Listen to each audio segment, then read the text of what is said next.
सोलापूर विमानतळावर night landing नसल्याने अनेक विमान कंपन्या सोलापूरला यायला धजावत नाहीत. तसेच अनेक महत्त्वाच्या विमानतळावर स्लॉटही मिळत नाहीत. त्यामुळे मुख्यमंत्री देवेंद्र फडणवीस यांनी आता बोरामणी विमानतळासाठी प्रयत्न सुरू केले असून लवकरच वन विभागाच्या जमिनीचा प्रश्न सोडवण्यात येणार असल्याची माहिती जिल्हाधिकारी कुमार आशीर्वाद यांनी दिली.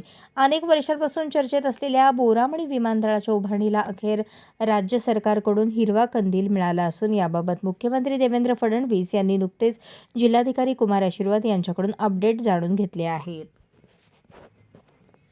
सोलापूर विमानतळावरून सध्या गोवा सोलापूर विमानसेवा सुरू झाली असली तरी येथे नाईट लँडिंगची सुविधा नाही.